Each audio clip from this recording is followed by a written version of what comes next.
Kehidupan di dunia seringkali terasa seperti sebuah perlombaan tanpa akhir. Tugas-tugas menumpuk, ambisi yang terus dikejar, dan tekanan sosial yang seakan tidak pernah memberi ruang untuk bernafas. Semua ini tanpa disadari membuat hati lelah. Lebih dari itu, kelelahan ini seringkali membuat kita lupa pada tujuan sejati kehidupan akhirat. Assalamualaikum warahmatullahi wabarakatuh. Sahabat Amifa Channel yang dimuliakan Allah. Lelah yang kita rasakan bukan hanya berasal dari tubuh yang bekerja keras, tetapi juga dari jiwa yang kehilangan arah. Ketika dunia menjadi tujuan utama, maka setiap kegagalan, penolakan, atau kehilangan terasa begitu berat. Hidup menjadi penuh kekhawatiran, seolah-olah segala hal tergantung pada usaha kita sendiri. Kita lupa bahwa dunia hanyalah sementara dan akhirat adalah tujuan yang abadi. Allah berfirman, "Ketahuilah bahwa kehidupan dunia ini hanyalah permainan dan senda gurau, perhiasan. Saling berbangga di antara kamu dan berlomba dalam kekayaan serta anak keturunan." Ayat ini mengingatkan kita bahwa dunia hanyalah ujian dan tempat persinggahan. Ketika merasa lelah, luangkan waktu sejenak untuk merenung, tanyakan pada diri sendiri. Untuk apa aku melakukan semua ini? Apakah ambisiku untuk dunia membuatku lupa beramal untuk akhirat? Sudahkah aku mendekatkan diri kepada Allah, Sang Pemilik segalanya? Seringkali kita sibuk mencari kebahagiaan di luar diri kita, padahal kebahagiaan sejati ada dalam hati yang tenang bersama Allah. Rasulullah Shallallahu Alaihi Wasallam bersabda, "Ketahuilah, sesungguhnya di dalam jasad ada segumpal daging. Jika ia baik, maka seluruh jasad akan baik. Jika ia rusak, maka seluruh jasad akan rusak. Ketahuilah, ia adalah hati." Ibadah sholat yang menjadi rutinitas umat Islam sehari-hari bukan hanya sekedar ritual biasa.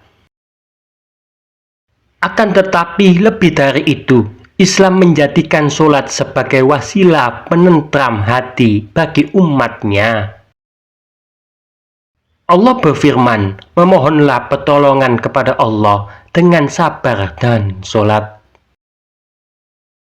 Sesungguhnya sholat itu benar-benar berat, kecuali bagi orang-orang yang khusyuk. Surat Al-Baqarah ayat 45.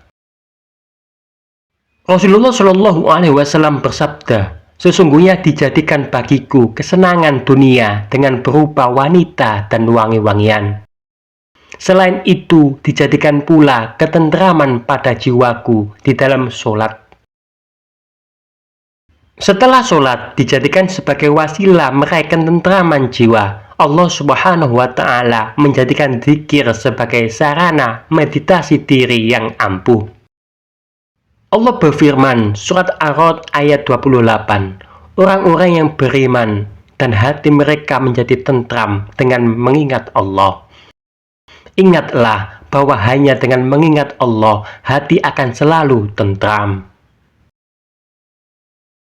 Mengobati perasaan yang sedang hatinya kacau, Islam menyarankan untuk bertawakal lalu menyerahkan segala urusan kepada Allah. Nabi Musa alaihi salam ketika berdakwah kepada umatnya pernah merasakan lelah. Saat itu beliau telah menunjukkan kepada umatnya jalan yang benar.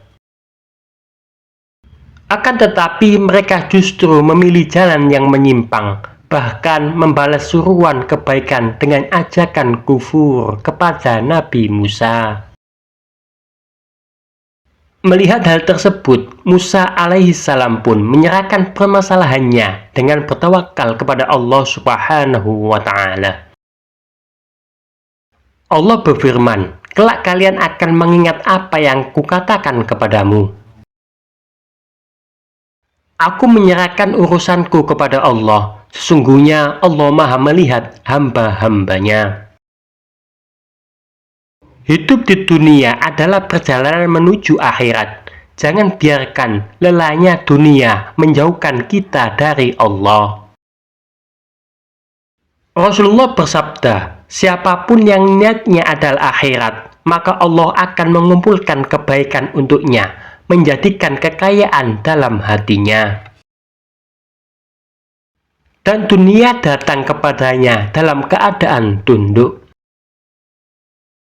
Barang siapa yang niatnya adalah dunia, maka Allah akan mencerai-beraikan urusannya,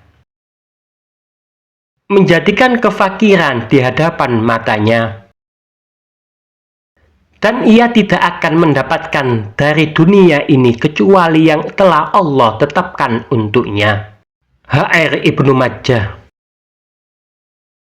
Ketika dunia merasa begitu melelahkan, berhentilah sejenak, ingat Allah, dan luruskan kembali tujuan hidupmu. Dunia hanyalah tempat persinggahan sementara. Fokuslah pada apa yang abadi, karena disitulah kebahagiaan sejati berada. Semoga bermanfaat. Wassalamualaikum warahmatullahi wabarakatuh.